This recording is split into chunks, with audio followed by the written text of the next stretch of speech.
جب منگولوں نے سلطان جلال الدین خلجی کی غیر موجودگی میں ہندوستان پر حملہ کیا تو جلال الدین خلجی نے بڑی دلیری سے ان کا مقابلہ کیا اور انہیں شکست دی۔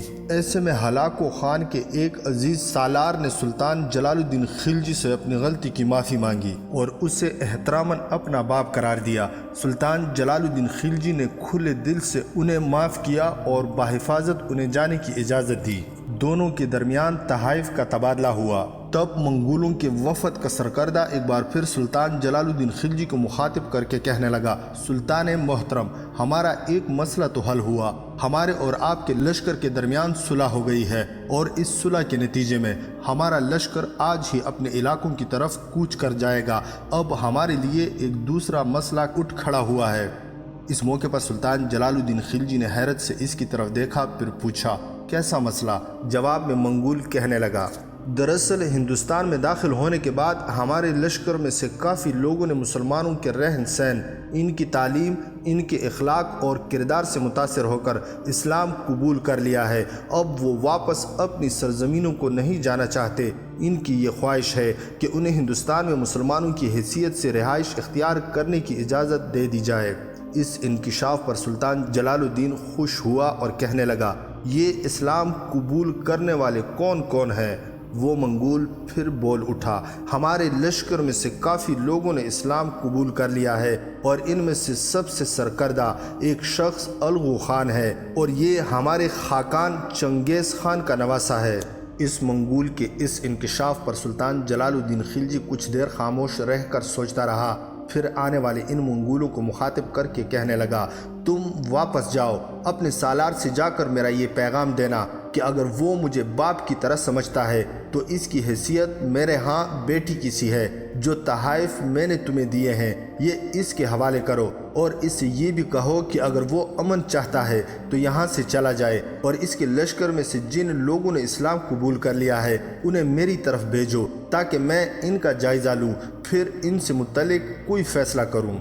سلطان جلال الدین خلجی کا یہ جواب سن کر منگولوں کا وہ وفد خوش ہو گیا تھا اور جو تحائف سلطان جلال الدین خلجی نے ان کے سالار اعلیٰ کے لیے دیے تھے وہ تحائف لے کر منگول واپس اپنے لشکر کی طرف چلے گئے۔ اس منگول وفد نے جب واپس جا کر اپنے سالار کو تحائف پیش کیے اور جو گفتگو سلطان جلال الدین خلجی کے ساتھ ہوئی تھی ان کی بھی تفصیل بتائی، تب منگولوں کے اس سالار نے تحائف قبول کر لیے۔ سلطان جلال الدین خلجی کی گفتگو سے وہ بڑا متاثر ہوا اور اپنے لشکر کے ساتھ اسی وقت وہاں سے کوچ کر کے چلا گیا تھا، جبکہ اس کے لشکر کے وہ افراد جنہوں نے اسلام قبول کر لیا تھا وہ سلطان جلال الدین خلجی کے لشکر کی طرف بڑھے تھے۔ ان کی تعداد کافی تھی۔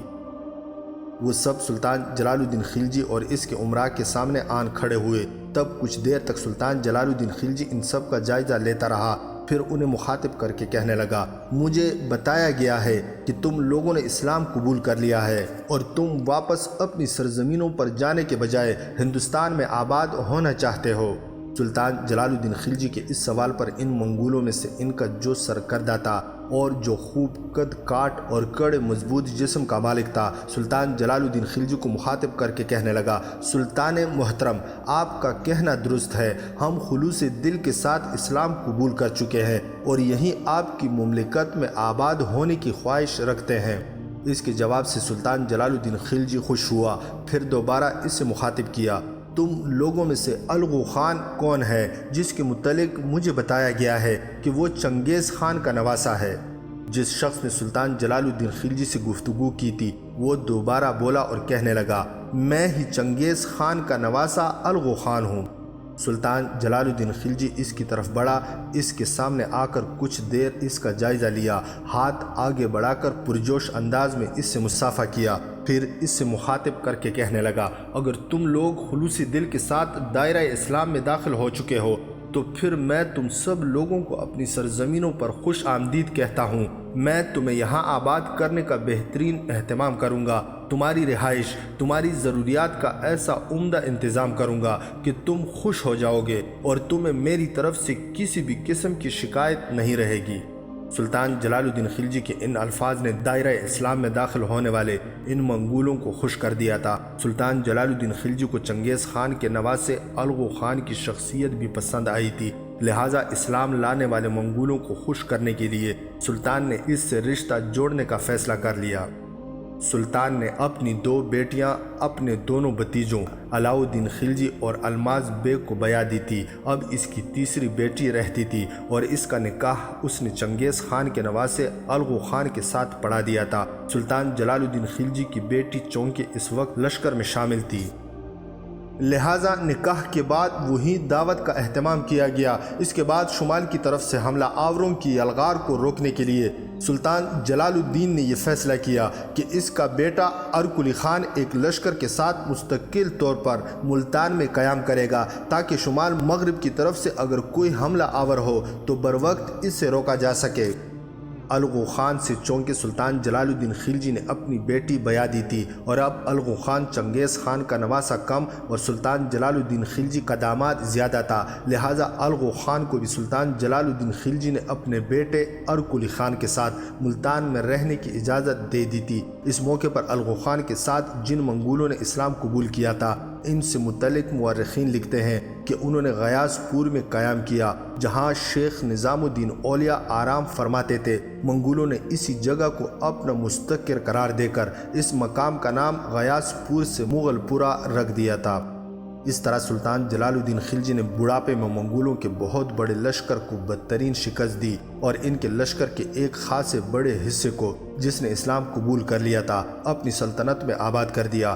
اس کے بعد سلطان جلال الدین تو اپنے لشکر کو لے کر دہلی کی طرف روانہ ہو گیا تھا، جبکہ اس کا بیٹا ارکلی خان اور اس کا داماد الغو خان لشکر کا ایک حصہ لے کر ملتان کا رخ کر گئے تھے۔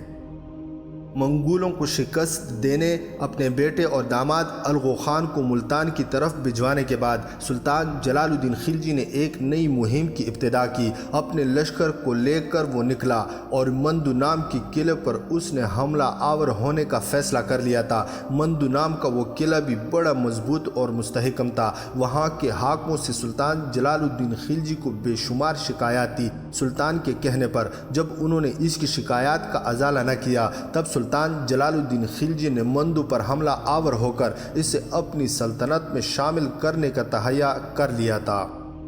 سلطان جب اپنا لشکر لے کر مندو کی طرف بڑھا تو اس سے خیال تھا کہ جب مندو کے حکمران کو خبر ہوگی کہ میں اپنے لشکر کو لے کر دہلی سے نکلا ہوں اور اس پر حملہ آور ہونا چاہتا ہوں تو وہ مندو سے نکل کر اس کا استقبال کرے گا، اطاعت اور فرمانبرداری پر آمادہ ہو جائے گا۔ سلطان جلال الدین خلجی پہلے ہی مندو کے حاکم سے برہم اور ناراض تھا۔ سلطان جب مندو کے قریب گیا تو سلطان تو یہ امید لگائے بیٹھا تھا کہ وہ مندو سے نکل کر اس کا استقبال کرے گا، اطاعت قبول کرے گا، لیکن جب مندو کے حاکم نے ایسا نہ کیا تب اس کے خلاف جلال الدین کے غصے کی کوئی انتہا نہ تھی۔ اس زوردار انداز میں قلعے پر حملہ آور ہوا کہ قلعہ زیادہ دیر تک اس کے سامنے ٹھہر نہ سکا۔ سلطان جلال الدین نے قلعے کو فتح کر لیا اور قلعے کو خوب تاخت و تاراج کر کے رکھ دیا تاکہ آنے والے دور میں پھر کوئی وہاں محصور رہ کر حکمرانوں کے لیے اذیت کا باعث نہ بنے۔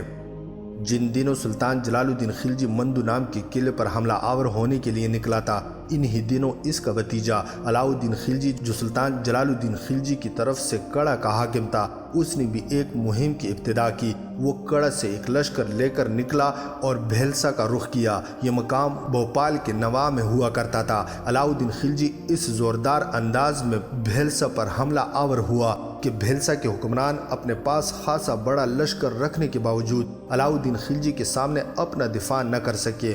مورخین یہ بھی لکھتے ہیں کہ علاؤ الدین خلجی نے اپنے طور پر بھیلسا پر حملہ آور ہونے کا فیصلہ نہیں کیا تھا، بلکہ جس وقت سلطان جلال الدین خلجی دہلی سے مندو کی طرف روانہ ہوا تھا تو اس نے اپنے قاصد سلطان جلال الدین خلجی کی طرف روانہ کیے تھے اور سلطان سے اس نے بھیلسا پر حملہ آور ہونے کی اجازت حاصل کی تھی۔ جب سلطان جلال الدین خلجی کی طرف سے اس کے بھتیجے علاؤ الدین خلجی کو بھیلسا پر حملہ آور ہونے کی اجازت مل گئی تب علاؤ الدین خلجی کی خوشی کی کوئی انتہا نہ تھی۔ بڑے زوردار انداز میں اس نے بھیلسا پر حملے شروع کر دیے۔ بہرحال علاؤ الدین خلجی نے اپنے حملوں میں شدت پیدا کرتے ہوئے بھیلسا کو فتح کر لیا اور بھیلسا کے قلعے اور شہر کو اس نے جی بھر کے لوٹا۔ بھیلسا میں اس وقت ایک بہت بڑا مندر تھا جس کے اندر 2 بہت بڑے اور نایاب بت رکھے گئے تھے۔ ان دونوں بتوں پر بھی علاؤالدین خلجی نے قبضہ کر لیا تھا۔ جس وقت علاؤالدین خلجی بھیلسا کو فتح کرنے کے بعد بھیلسا میں داخل ہوا، اس وقت تک سلطان جلال الدین خلجی مندو کو فتح کر کے اور اسے اپنی سلطنت میں شامل کر کے دہلی شہر کی طرف چلا گیا تھا۔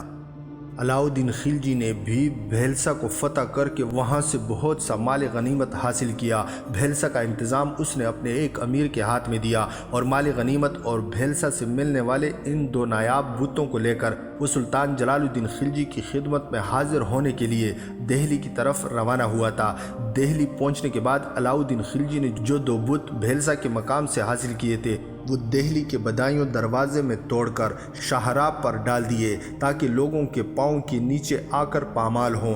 اس کے بعد بھیلسا سے جس قدر مال غنیمت اور دوسرا قیمتی سامان حاصل کیا تھا وہ اپنے چچا جلال الدین خلجی کی خدمت میں پیش کر دیا تھا۔ سلطان جلال الدین خلجی اب علاؤالدین خلجی کا صرف چچا ہی نہیں بلکہ اس کا سسر بھی تھا۔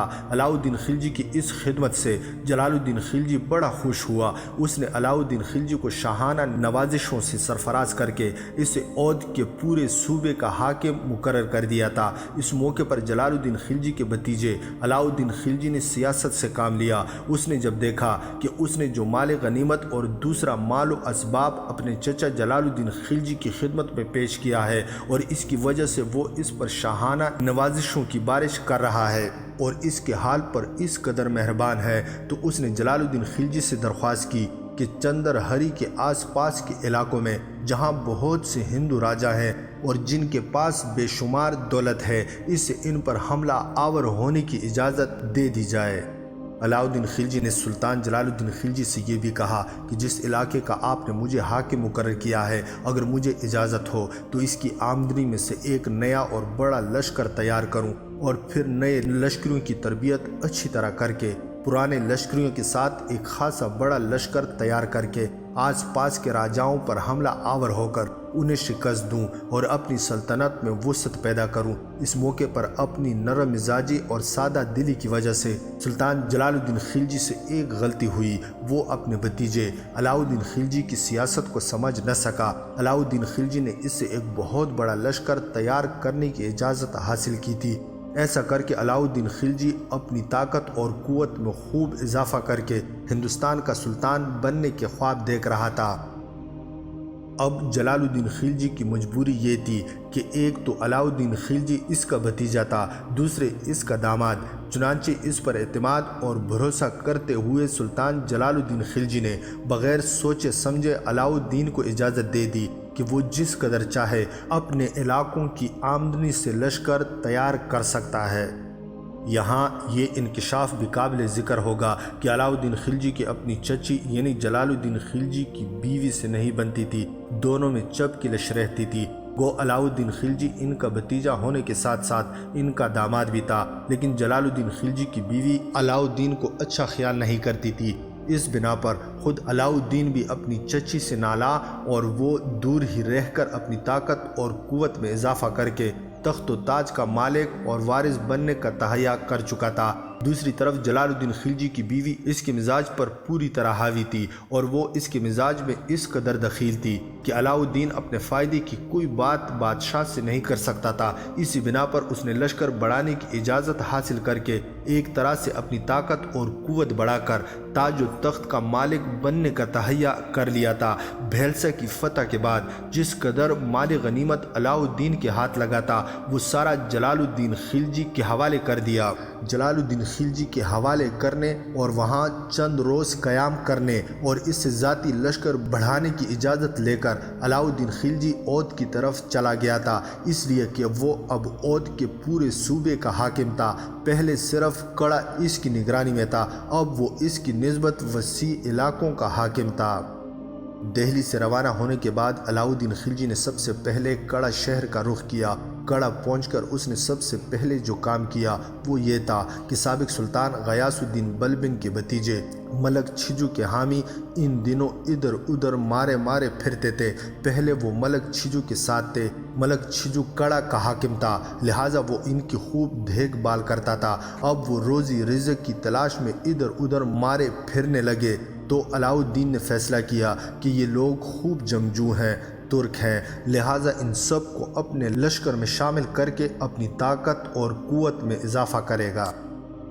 یہ فیصلہ کرنے کے بعد اس نے سب سے پہلے ملک چھجو کے حامیوں کو اپنے پاس کڑا میں جمع کرنا شروع کر دیا اور انہیں اپنے لشکر میں شامل کر لیا۔ اب علاؤ الدین خلجی دن رات محنت کر کے نہ صرف نئے لشکری بھرتی کر کے ان کی تربیت کا کام شروع کر چکا تھا، بلکہ اس نے اپنے مخبر اور طلایہ گر ارد گرد کے علاقوں کی طرف بھی پھیلا دیے تھے تاکہ وہ اسے خبر دیں کہ آس پاس اور دور نزدیک کے علاقوں میں کون سا حکمران ہے جس پر حملہ کیا جائے اور اسے کافی مال و دولت ہاتھ لگے، جس کے بلبوتے پر وہ ہندوستان کا بادشاہ بننے کی کوشش کرے۔ آخر جلال الدین کے بھتیجے علاؤ الدین کو اس کے مخبروں نے اطلاع دی کہ دکن کے علاقے میں دیوگڑھ نام کا ایک راجہ رام دیو ہے، اس کے پاس ایک بہت بڑا خزانہ ہے جو نسل در نسل چلا آ رہا ہے۔ ان مخبروں نے علاؤ الدین خلجی کو یہ خبر بھی دی کہ یہ خزانہ اس قدر بڑا ہے کہ اتنا بڑا خزانہ اور اس قدر مال و دولت